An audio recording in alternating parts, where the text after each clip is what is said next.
right. We're going to go? Are we going to do this? Yeah. Well, hello, everyone. This is Doug Hess, from the host of the podcast Forgotten Hollywood. And today we have a little different setup than we normally do. And today we are going to be talking about the book Forbidden Cocktails by Andrea Darlington. And we'd like to thank our friends at Turner Classic Movie and Running Press for giving us a copy of this. And what we're going to be doing today is talking about some classic movies, but we're also going to be talking about some of the cocktails that were featured in the film. And today we have, that's going to be our bartender, Dan Schreier. Hello.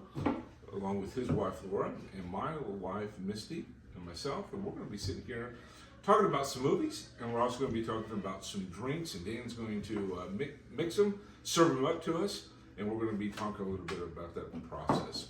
So Dan, what is our first drink tonight? So tonight's first drink is based off of a movie called The Divorcee, okay? Mm-hmm. And I had never heard of The Divorcee, and it's interesting because this book is pre-code Hollywood, and I was not familiar with pre-code Hollywood type of movies. So maybe you could tell them a little bit about pre-code Hollywood while I'm mixing up a couple things here. All right, well, before we do that, what is the drink that you're going to be working on for this? Okay, so this one's called Balanced Account, and this is, again, it's based on that movie, The Divorcee, and it's an interesting story that it comes from the movie.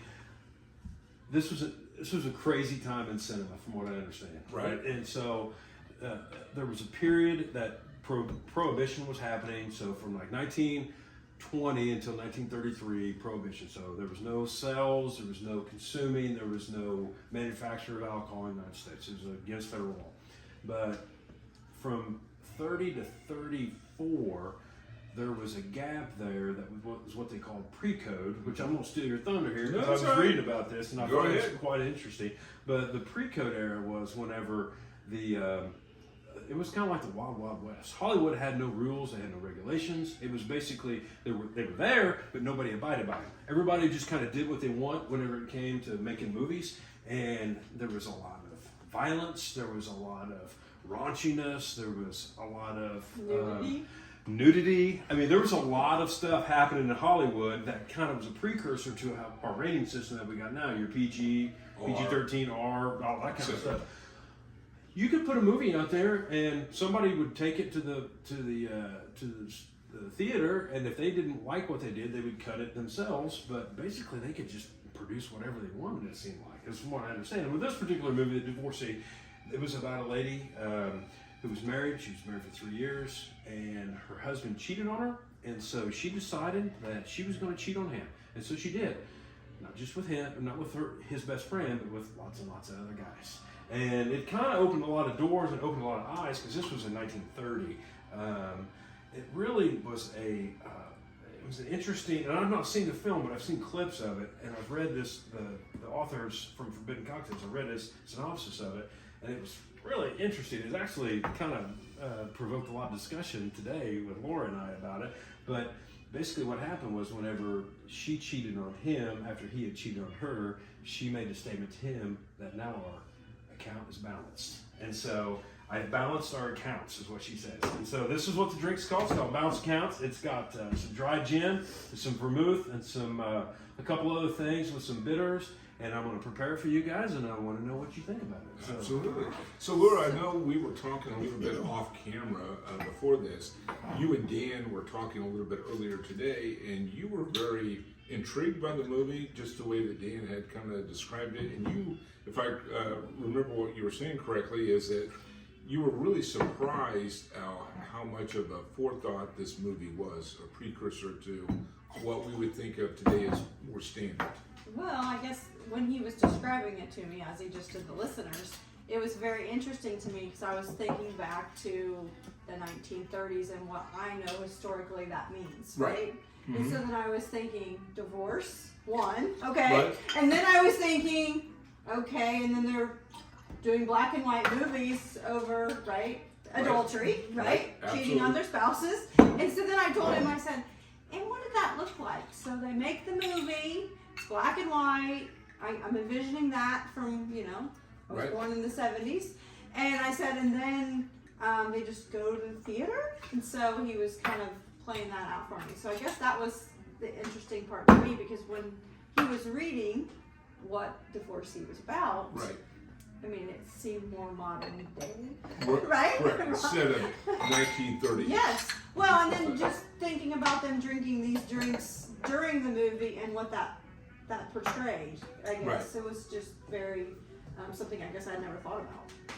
Yeah. So that's pretty. That's cool. Misty, you hadn't seen the movie either. I have not. Yeah. Any thoughts on it from what you've heard so far? No, I've just been very intrigued by it all today. So, taking it all in. So, Is this the one that has Jerry in it? Is Jerry the lead? So the leading lady's name is Jerry, Okay. and well, basically, I don't want to spoil it for anybody who wants to go see it, but she gets out there, proves that she is financially and sexually independent, and she can basically do anything she wants to do, and she does. And she kind of eventually finds her way back to her husband, finds out that what she was doing was, she had second thoughts, and they had discussed it, and I think that things ended happily for them. But it was quite a story. I mean, it was. Something you wasn't expecting for I was not. 1930. No, Yeah. it was nothing that I expected. So what we got? We got some vermouth. We have some gin. We have something, and I'm going to mispronounce it because I struggled to find it a little bit. It's called the Lillet, which is what do they call it in here? It's a Lillet Blanc. Our local liquor store, thank you very much, 7th and 70. They're in the north end of Clinton. They had things, and thanks to our glass sponsor tonight, Bell's Backwater Tavern, and we are pouring it up. So we're going to have a little drink. Just remind everybody to drink responsibly, have a good time, and we're going to see what we got here. Cheers, ladies, gentlemen. Have a balanced account. So here we go. So is this like different drinks that we have? Are we supposed to smell it first? Well, you can. So right off the top, I smell wine. Yes, I do smell too. wine, Yeah. It smells strong. Yeah. See, I don't think so. I think Oh, it just you smells. thought- It smells like white wine. I would agree with Dan. Oh yeah, you're gonna love that. I'm trying not to make a face. So it's the gin. And the gin is not everybody's favorite. So It's not bad though. it's not terrible. No. Goes down pretty smooth. Oh, I forgot to garnish. Oh my Everybody. gosh. Oh you my forgot- goodness. You can't So forget the garnish. we gotta have a lemon garnish here. There we go. Oh, look at that. Yeah. That's pretty fancy. Oh. Look at that. Oh, That's yes, I supposed love it. to- It may go in there. If it goes in there, so be So it. be it. So be it. I'll put in there. Garnish. Who's got wings? I'm just gonna throw that baby in there. You could definitely smell it. I'm gonna put my finger up. Oh, it's much better with the garnish on it. Yeah. I don't hate it at all. I don't hate it. I don't either. It's not a bad drink. Lori, you're not so as crazy about it, and Misty, not as crazy about it. It's a little tart, but I, again, trying to take myself back, Sure. right? And like, It's one of those, having one drink would not necessarily be terrible. No. I don't know if I want to have 4 or 5 of them, but one over maybe a conversation or dinner wouldn't be too bad. And Misty's giving it the.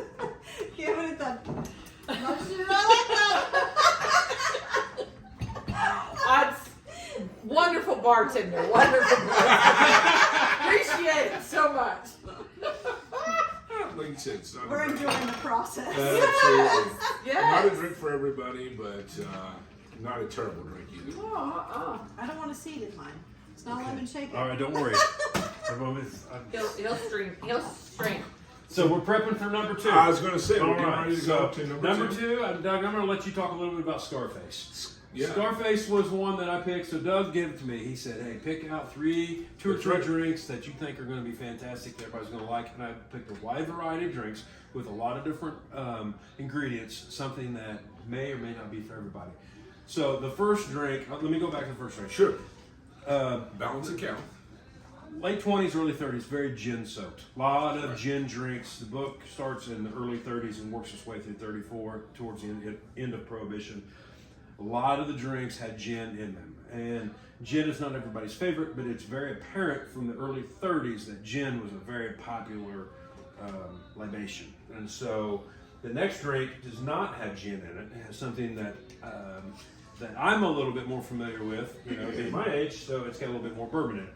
So if you want to talk about Scarface and kind of how the movie goes, Yep, so absolutely. as I prep this. We, as Dan said, talking about the movie Scarface. Now, some of you will probably remember the remake with Al Pacino in the early 80s of Scarface, and it's a little bit different twist in the remake because it's more Al Pacino was coming off of the movie The Godfather Part 2, and he didn't want to get, to my understanding, he really did not want to make another gangster film that was going to be as focused on like The Godfather was. So he put a little twist on it, and so it was from Cuba. His character comes from. But the original was really based off of Al Capone in Chicago in the 1930s. What was really interesting about this particular film and the remake, it's very violent. And this really ends a lot of the gangster movies in the early 30s, his Scarface. Some of that is, in my personal belief, is that there was people that were kind of in love with the idea of being a gangster because they were dressed nice, they had money, they got to go out and entertain, they had attractive women, etc., but they wasn't very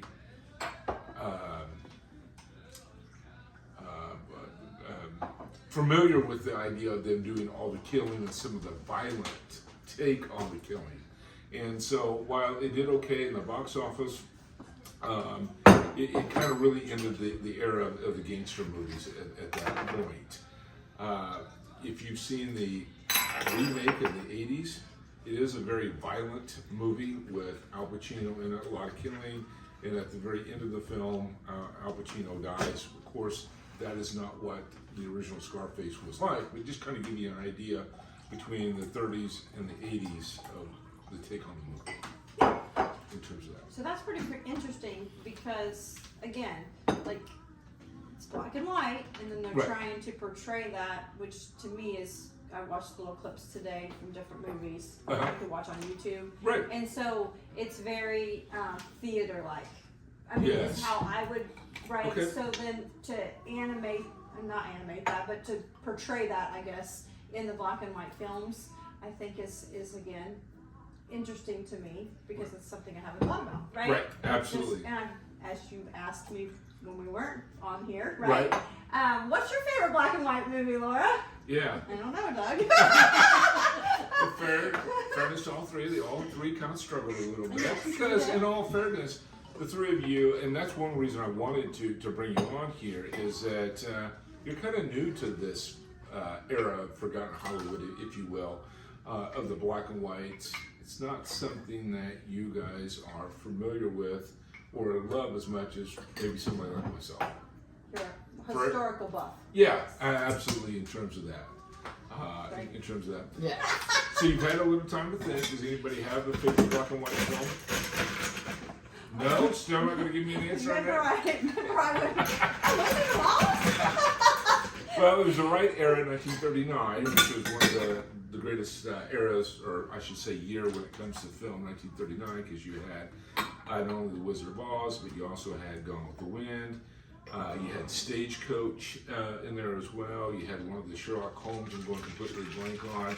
The Hunchback of Notre Dame is in there as well. And a lot of other great movies from 1939 where a lot of people really think 1939 is just the best year when it comes to films. As you can tell, there are some great films that I mentioned there in 1939. I just learned something because I know all of those films from 1939 based on the titles, and Yep. I didn't know they were 1939. Yeah. And like, Gone with the Wind and Wizard of Oz is something that we're still watching 80, 90 years later. And our kids are watching them and know that as well. So, Dan, have you made our drink? I have. I got it. So this next one up, it's got. We've got. So you'll notice it if you're watching on the video there. It looked like I put a lot in there. I'm making enough for 4. Okay. And so it's 2 ounces of bourbon. It's a half ounce of fresh lemon juice. which I did off camera. I did a half an ounce of fresh orange juice and a quarter ounce of this fancy looking bottle here, this Luxardo. It's a Marciano or Marcino. It's a cherry liqueur. And so the bottle is super cool. And then there's a lemon peel for garnish. So, and I've got bourbon glasses for us. Let's get compliments of Bell's Backwater Tavern. So, bear with me. I am a bit messy. I'm a home bartender here. Now, just wait. Don't, ladies. Not yet. We're just scooping it out of the way for you. Somebody's put alcohol in front of them. They're ready to go. That's all right. It's all right. That'll This be one's fine. heavy. That'll be Here. fine. That'll be fine. There we go. Woo! So there's a lemon garnish for you as well. So I know that doesn't look the most appealing, but that's what we're going to go with. Sorry about that.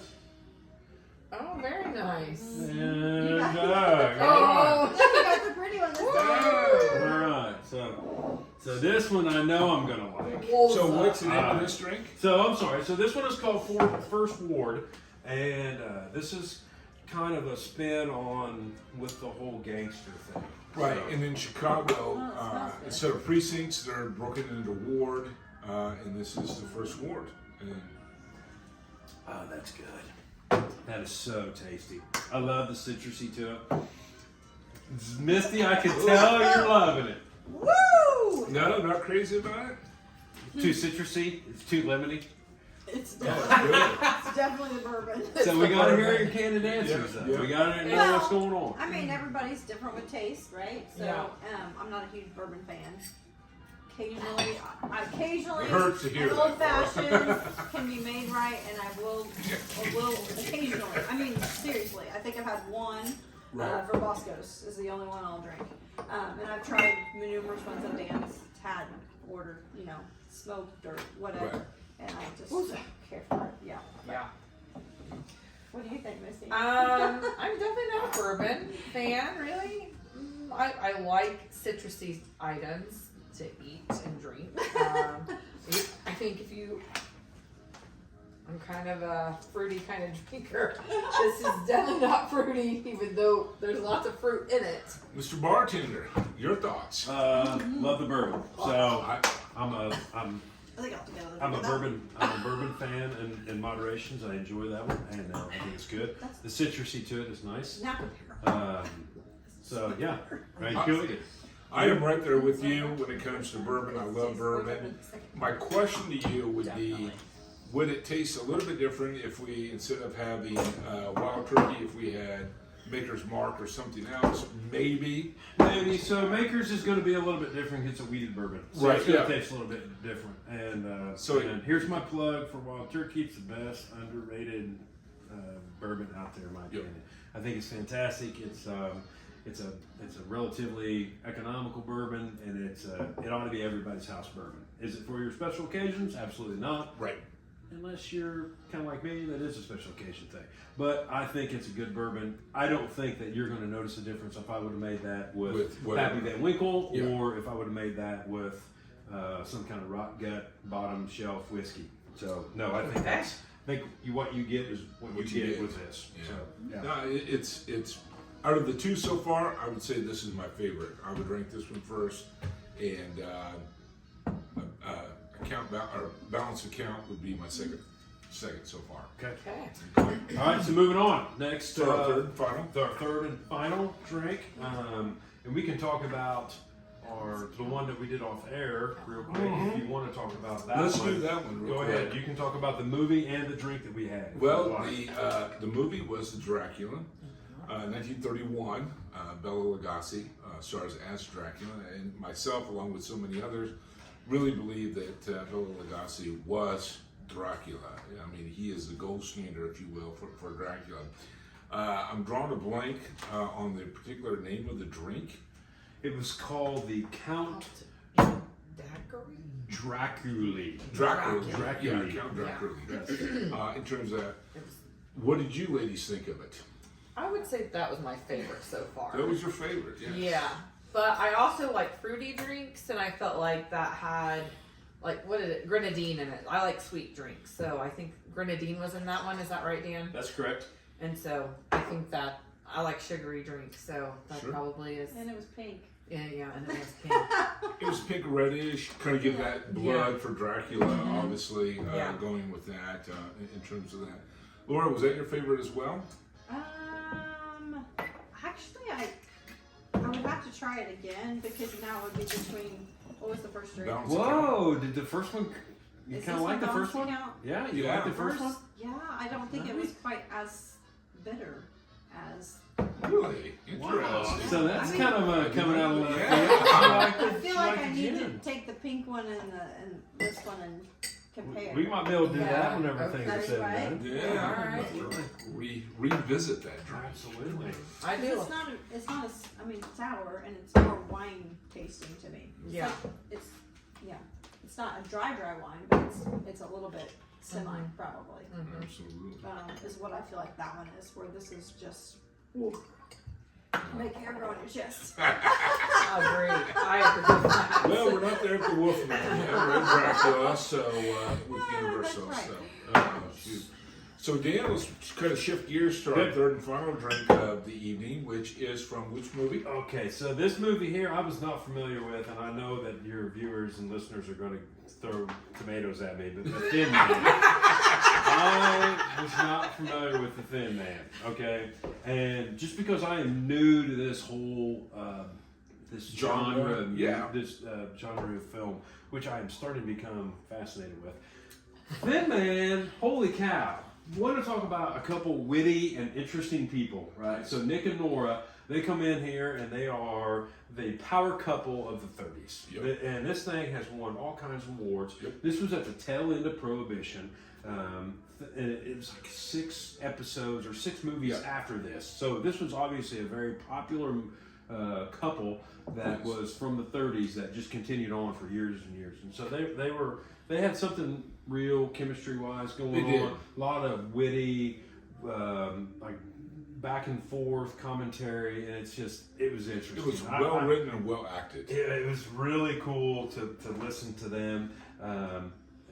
They're basically the premise. They're detectives, and they try to solve. They're not. They're like on the side. That's their side hustle, I guess. And they go out and they try to solve crimes or try to solve mysteries or whatever. And they are a cool couple. I can see us hanging out right now, drinking some of this stuff with them. So I think they would be Kyle proud was to hang always out. having a drink in his hand in the films. Now, Laura and Dean, I know you both said that you hadn't watched this film before, but you did see some clips this afternoon. You were doing a little bit of homework on this, a little research in this. And Dan, if I understand, you were kind of hooked to the point where you told me off air. Now you want to actually see the film. I You do, really want yeah, to see the absolutely, yeah. So we watched enough of it that I'm like, I gotta see the rest of this. So I didn't have enough time to watch it today, but I was getting hooked enough that I want to see more of it. Yeah, absolutely. That's awesome. Yeah. So what's the drink we're going to be having on this one? So now we're going to be going with. I've kind of lost track of where I'm at on this. And there could be a possibility that I'm going to put too much vanilla in here, but we're going to do it anyway. Can't be a bad thing. Yeah. Yeah. So this one's called the Asta, and the Asta is after the Thin Man, and I believe it's named after the dog. In the There movie. is a dog in the movie, yes. The dog's real name was Skippy, and the Charleses, that's their name in the film. That's Nick and Nora's last name. Their fox terrier's name was Asta in the movie, and that is basically what this is about. So it's got a white rum. It's got a Cointreau. I don't know how to pronounce that. Anybody would like to jump in on that? Cointreau, whatever. It's kind of a triple sec type of a thing.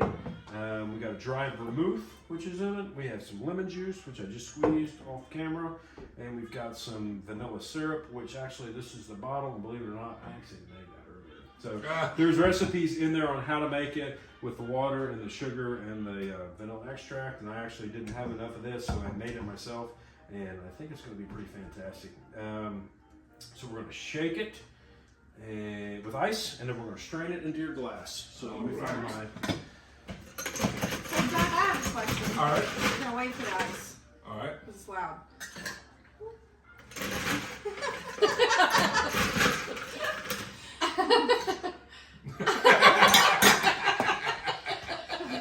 Go ahead, babe. So obviously, the recipes are based on the drink Right. from the movies. But do you think back in the 30s when they were making the movies and selecting the drinks, that they had any idea that this was coming? Right? Like, yes, it's named after, but was it? Yeah, was it like, kind of like right. pre-planned or Right, something right. like that? That's a great question. I really don't know. Do they ask all the actors and actresses, hey, what's your, drink of choice? And then that's the one that they have, Well, I think sometimes it's based also on books. Not all of these are screenplays that are written from somebody's imagination. Sometimes they're based on books, and they're being adapted to the screenplay based off the book. And so based on maybe the author has introduced something into the novel or into that book, and so then the screenwriters are going to portray or pull that over into the screenplay in terms of that. So I really think it depends on what we're talking about. Is it an original screenplay, meaning did somebody just sit down and write it from scratch, or is it a screenplay that's been adapted from a novel? So to answer your question, it probably really depends. okay, interesting. It was intriguing to read how a lot of these drinks came about. The way that they were developed. There are some fantastic movies in this. Yeah, we didn't get to all of them. There's 50 ingredients. There's 50 movies in there. There's 50 different recipes. Yeah. There's one that I really, really want to get to. Murder at the Vanities. It sounds like it's the most rowdy movie that you could possibly imagine. There are half-naked chorus girls. It's out there, right? And it's amazing that this was a Hollywood film that was, shown at different theaters across the country. So, some of it wasn't ever shown. There's a lot of it Because, like you said, they were cutting it Yeah, out cut. at different district because they may get in the Midwest and it was a little bit more conservative Yeah. or wherever it may be, Right. and things were being tailored to fit that community. Because off air, you told me that they were nude, and I said, completely? So, And he in this, said, no, they were topless. so in this book, the author does state that there could possibly be a record set for the most male nudes in a shower scene at one time. Oh, And I no. was like, I didn't pick it. I was like, I don't know which. 30s. It's a little bit crazy.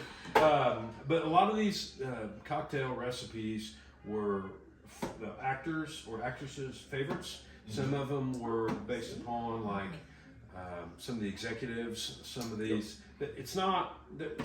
You'll see, like, there's a couple of them in here where you actually see them drinking out of some of the glasses that they recommend, and they just assumed of what kind of cocktails they were drinking, just based on the era. So that's kind of what I gathered out of the book. And so whenever you talk to Andre, I can't wait to hear that one, because I would like to hear kind of how they came up with those recipes. So, Absolutely. so all right, so this last one here is got, we've talked about it a little bit. It's the rum, the vermouth, the lemon juice, vanilla syrup, and we're supposed to put it in a Nick and Nora glass. So this movie was so famous that they actually they named this the Nick and Nora glass. So I don't know if I've never had The Nick and Nora glass. So here we go. So cheers. This has got to be the best one. I saved this one best for the last. So cheers. All right, You know what I'm going to cheers. say? This kind of looks like lemonade. It smells That good. first. Smells good. It smells good. Oh, it does. It's fantastic. I've yet to say that about any of them. That one is very refreshing. It is. This is kind of like a sour. It's kind of a sour. That's And the it's got a lemon. bitter aftertaste. It's the lemon. So if you like lemonade, Yeah. jump on board. Laura's going after round 2. This would be nice, like I like in the this one. evenings, sitting on the front Needs a little porch, bit more ice, watching. bartender. Oh, ice. I got you. Shake it at me again. I got you. We can do that. You want So me it's to- kind of like the drinks being named like in the movies and what they. So like now, at weddings, they come up with ideas for like drinks, named drinks for like their animals. So, which is similar. Would you like some ice? Sure. It's a signature drink Yeah, for the yeah. movie. This is a good drink. Mhm. I think what is it, the Count Daiquiri Daiquiri. Daiquiri. is my favorite. Okay. Okay. Laura? I'm gonna go with this last one. You're gonna go with the Oh, first one. really? All You like the right. lemon? I do. All right. So I do. the I rum like is the salad. nice. The rum is kind of smooth and it's tasty. That doesn't Dan, your make favorite? me make faces. You're gonna have to give me a second here. I'm gonna go back. I'm gonna go back to number just one or two. This is That one. was number one. Well, two. Count balance? Yeah, two if you take Dracula at first. So I'm not a gin guy either. Like gin is just it's not my favorite. Sure. Do you want to cleanse your palate with my water? No good. so they're all different, and I will tell you that if I'm having an evening in the cool, probably cool weather, I'll probably go with number 2, which was what do we call that one? That was the That was the First Ward. First Ward, yeah. That was from Scarface. I enjoy that. I like a good bourbon drink that was nice. Summertime, I think the Asta from the Thin Man has got to be my favorite. So it's refreshing. I like it. It's nice. I do. Doug? I'm going to go with number 2 because I'm a bourbon guy, so the First Ward is definitely something that I like. But my second favorite would be the Aztec, number 2. And for very much the same reasons. I could see this being a cold drink in the evening, just kind of relaxing, maybe on the front porch, out there with friends, just kind of Pinkies up. pinkies up, just enjoying myself. You put grenadine in this, it's gonna be really good. I'm sure I would like grenadine. Okay. All right. Yeah. Dan, I want to thank you for agreeing to be our bartender, and to the ladies for jumping on and agreeing to give your input on the drinks and being a tester of the drinks. And I can tell that we And your hat. I love your Yes. hat Yeah. too. very much into the spirit Jumped of the in on the 30s. So Did a great job. Does anybody have any questions before we wrap it up? Anything they'd like to say? No, just some feedback from the author would be nice. Like Dan said, I think Yeah. that would be interesting just to get his take on how he developed that. That we've enjoyed a nice evening of some laughs and some libations. So, Yes. for those that is listening or watching this podcast, so Forgotten Hollywood, we do have a time that we're going to be meeting with the author and doing a recording for an actual official podcast with the author, Andrea Darlington, in his book Forbidden Cocktails, not to be confused with Forgotten Hollywood.